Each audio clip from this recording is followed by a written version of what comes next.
to talk about the to-do list. Why can't we just like to-do list and go, did the things. I made the to-do list, I checked them off, and now I'm going for the next day. Most of us are like, I don't know what happened. I did other things instead. And ADHD, it is a chemical problem.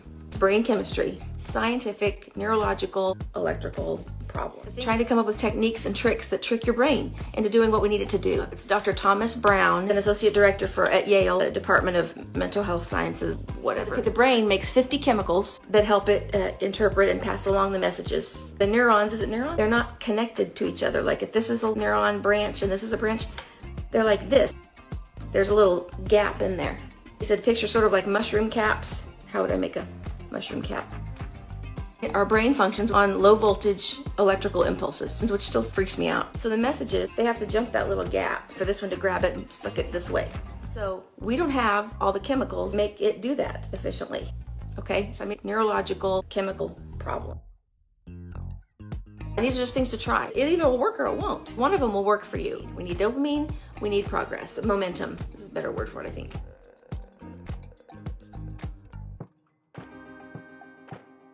Morning or when you start your day and finish it. Finish anything. Your brain doesn't care how big it was or how small. It's about the momentum that we need. It gives our brain goes, hey, cool, we're gonna finish things. This is how it works. I try to sweep the floor.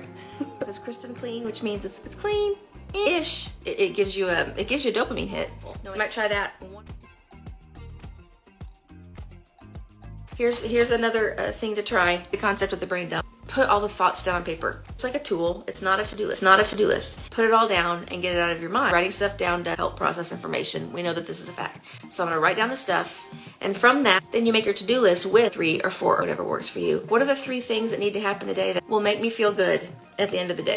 And you don't look at the other one until this is done. When your brain just sees 3 tasks, I can breathe. Have y'all heard the analogy of with the jar? You have some big rocks and sand and some pebbles or things. The idea is if you put in the sand, you pour it into the big jar, then you dump in all the little pebbles, and then you try to put the rocks in, and you can fit 1 or 2 of the big rocks in, but they won't fit. If you put the big rocks in first, then when you drop the little pebbles in, they'll kind of filter around. You know, the sand, and it goes all over, and all of it fits in the bottle.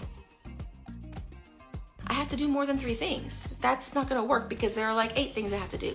Realistically, at the end of the day, are we gonna get those 8 things done anyway? Probably not, because unless they're urgent, we won't get them all done. Don't say what's wrong with me. Think a thought, make a chemical. That's what happens in our brains. And the second we have a thought about whatever it is, and the chemical is either something that makes us go, oh yay, or I'm depressed now. That's why our thoughts are so important. Don't say like, I'll never be able to do it. I'll never get it done. Like, no wonder. I mean, that causes depression because your brain's going, oh, we'll never get it done. That's a depressing thought. It's really important that we kind of would change the words we're saying to ourselves. I try to say, I'm so quirky. Well, that's an interesting choice. I'm trying to flip it to that instead of going, I'm an idiot. What's wrong with me?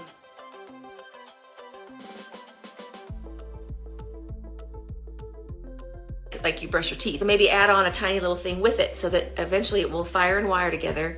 So you're brushing your teeth, and you're also gonna do, like for me it would be like, I need to empty my trash can, and I don't. I look at it and go, ugh. Every time I brush my teeth, I wanna look at the trash can and go, oh, let me empty it. Another tip is we need to look at how much time it takes us. Okay, fixing my hair. I always think, 10 minutes. It takes longer every time. How long did this take me last time? I don't know. Time it. The next time I fix my hair. Use your phone. Not like I'm giving myself a time limit, but like start it, like counting up. Oh, it actually took me 20 minutes. Who knew? It's why you're late all the time. I always think, oh, let's go late. It'll be good. No, it's not. Like action brings about more action. Being still brings about more stillness. Get into motion. People that like sit down on the couch, the odds that you're going to get up and do something that you were going to do is smaller. Ask a spouse or a friend, just say, I got to do this thing. Ask me if it's done in an hour. It makes it urgent in your brain. Our brains have now, not now. Urgent, not urgent. If it's not urgent, it's hard for us to make ourselves do it. That's why the last minute is when we can do stuff. For it's urgent, it's not urgent. So we have to find a way to make things urgent. Our brain doesn't do that on its own because dopamine deficiency. Dopamine is the chemical that makes your brain feel like, hey, I gotta do this thing. Our brain can make it, but we have to know what to do, and also the drugs. But we'll talk about that next time. Thank you for being here. I appreciate you. Bye.